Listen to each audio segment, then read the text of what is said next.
Welcome to Golden Blue, everybody, home of the college football fan. And don't forget about the checklist. Hat check, sunglasses check, Pepsi check, notes check, sources check, and thick skin is a check. And don't forget to sing gear to represent your team and yourself in my background. Send it to P.O. Box 360, Liberty, South Carolina, 29657, and get yourself a shout out. On to the next video. In case you're wondering, these are the teams that we don't have represented for the mini helmets. As you can see, we actually have quite a few big brands that's not represented here at Golden Blue. I do know that Nevada and Cincinnati are on their way as far as mini helmet representation. So get your team represented here on Golden Blue. We're about to hit 13,000 subscribers. Quick reminder, now that we're about to hit 13,000 subscribers, we will be doing another We Are Golden Blued / I Am Golden Blued mashup video. All you have to do is send a 5 or 10 second clip to my email, refsuck@gmail.com. I'll leave my email address in the description of this video. Wear gear that represents your team. Don't wear West Virginia if you're not a West Virginia fan. And all you have to say is, I am Golden Blued or we are Golden Blued if multiple people are in the video. Last year we did one and it was a great success. I might try to look up that video and leave the link of that video in the description of this video so you can check it out and see what I'm talking about. Hey, you already know what time it is, so might as well sit down, brace yourself, and buckle up because you are entering the speculation zone. No, actually, this is not going to be a Get It Gang video. If you don't know what the Get It Gang is basically the name that I came up with for the group of people that leave video ideas in the comments of the comment section of my videos. So if you think you have a good video idea, leave it in the comment section and I just might use it on my next video. But a lot of people are asking me, they want to know for sure, without a doubt, Golden Blued,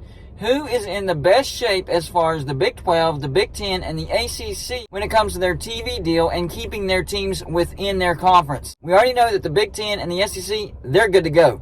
They're going to be making a lot of money. They basically control college football. In fact, these other conferences exist only because they allow them to exist. So beyond the SEC and the Big Ten, who's in the best shape? So what I wanted to do was rank them as far as who's in the worst shape, next worst, and who's in the best shape. So coming in at the bottom, you probably already know the answer, and that's Pac-12.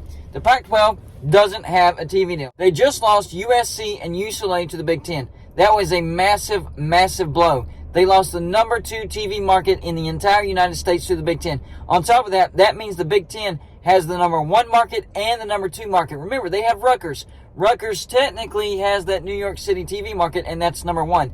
Now they have USC and UCLA locked up, so they definitely have the number 2 TV market locked up as well. That was a massive, massive blow to the Pac-12. On top of that, we heard that Washington and Oregon applied to the Big Ten, but the Big Ten turned them down. I still think that eventually the Big Ten will pick up Oregon and Washington, and on top of that, I think they will also add Stanford and Cal. The Pac-12 is in a terrible, terrible spot. We've all watched the soap opera together. The TV deal has gone down and down and down to the point where they don't have a TV deal, and they don't even know who they're going to have the TV deal with, even if they do have one. They're in a bad spot.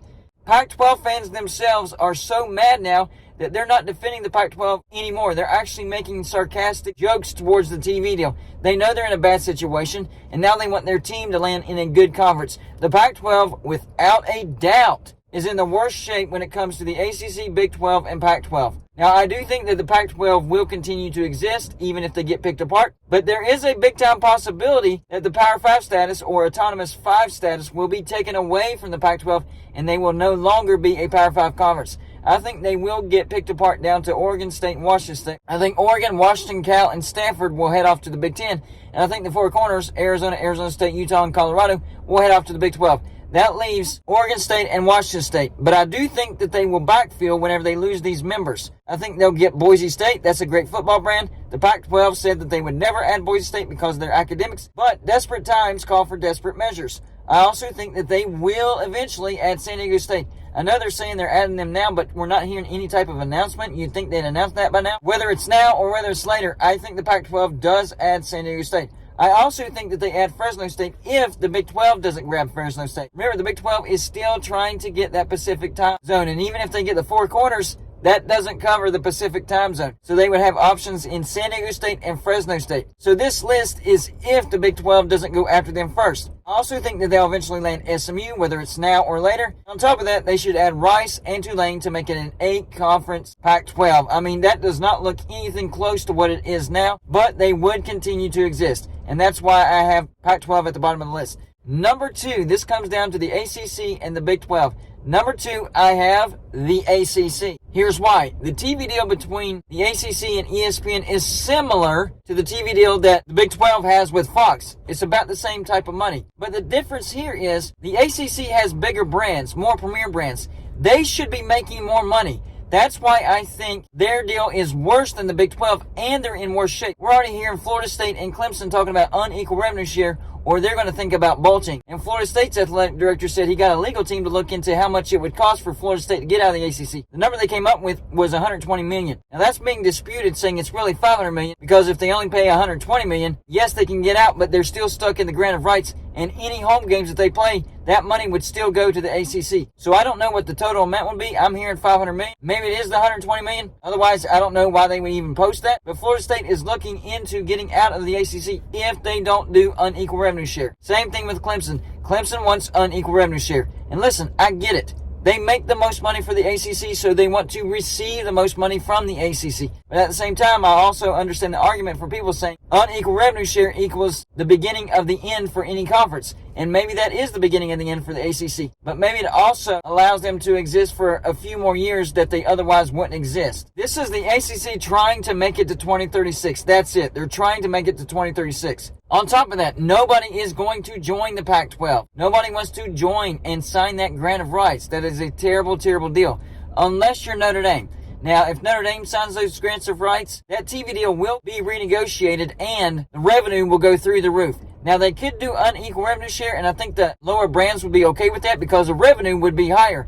Notre Dame could be the savior of the ACC, and as long as the ACC continues to exist until 2036, if Notre Dame does decide to join a conference, it has to be the ACC. They don't have a choice. It's in their contract. So that's the only saving grace for the ACC. Otherwise, I don't see them adding any other teams because no other teams are going to want to join that bad TV deal and a terrible grant of rights. I know they've been talking to Oregon, Washington, Stanford, and Cal for a possible expansion in that direction. But really, how much revenue would those 4 schools add? It would add some, but definitely not as much as if they added Notre Dame. And I'm not sure that those 4 teams would be willing to sign that grant of rights. Their better option would actually be joining the Big 12 and use it as a stepping stone on the way to the Big Ten. Because if you sign with the ACC, that's not going to be a stepping stone. You're going to be locked in until 2036. So yes, you would be guaranteeing yourself at least a TV deal, unlike the Pac-12, but you would be locking yourself into that TV deal until 2036 and no Big Ten until 2036. So that's the only downside for Washington, Oregon, Stanford, and Cal joining the ACC. I don't think the ACC is in a great spot. Now, the only saving grace for them as far as the here and now is those grant of rights. It does have everybody, seems to have everybody locked in until 2036. Although a lot of people who looked into it says that if 8 teams decide to vote to dissolve the grant of rights, then that could do away with the grant of rights and teams could go wherever they want. Problem is, that hasn't happened yet. You would think that if that's a real possibility, it would have happened. Those teams might be waiting on the unequal revenue share verdict. I don't know. But if those 8 teams vote dissolved, then poof goes the ACC. And another reason why I have the ACC at number 2. Still a little bit better than Pac-12 because at least they have a TV deal. But still, they're only a few small decisions away from not existing. And even if they do exist, they're not going to expand because nobody's going to sign that grant of rights until 2036, especially if those teams are looking to the Big Ten in the future. They want to get to the Big Ten sooner rather than later. So that means, in my opinion, I do think that the Big 12 is in the best position. Now, their TV deal is about the same type of money as the ACC. But at the same time, they don't have the brand strength as the ACC. The ACC has Clemson, they have Florida State, they have North Carolina, Syracuse, Miami Hurricanes, NC State. A lot of great brands, a lot of premier brands. Yes, the Pac-12 has West Virginia, Oklahoma State, Texas Tech, Baylor, TCU, Kansas, Kansas State, Iowa State, and the 4 newcomers, but none of them are premier brands. They're good brands, but not premier brands. I think top to bottom, the Big 12 is better, but they don't have the money-drawing power brands like the ACC does. So yes, I think the Big 12 has a better TV deal than the ACC, and I think they're in a better position because I think teams are more willing to join the Big 12 because they wouldn't have to sign a ridiculous grant of rights locking them in until 2036. So if Oregon and Washington still want to go to the Big 10, but they see that Pac-12 is not going to get a TV, they could actually jump on board the Big 12 and stay there however long it takes for the Big Ten to decide they want them, and they're not locked in until 2036. So the Big 12, not only do they have a better TV deal, because they don't have the brand strength as the ACC, even though the money is the same. But on top of that, they're a more attractive conference as far as expansion because they don't have that ridiculous grant of rights locking any team in until 2036. Y'all let me know in the comment section, who do you think is in the best position right now? The ACC, the Big 12, or the Pac 12? And give me your reasons for your listing. I want to know why you think the way you think as far as the rankings of these conferences and how good of a position they're in right now. That's all I got for you for this show. Like and subscribe if you haven't already, and I'll see you on my next show.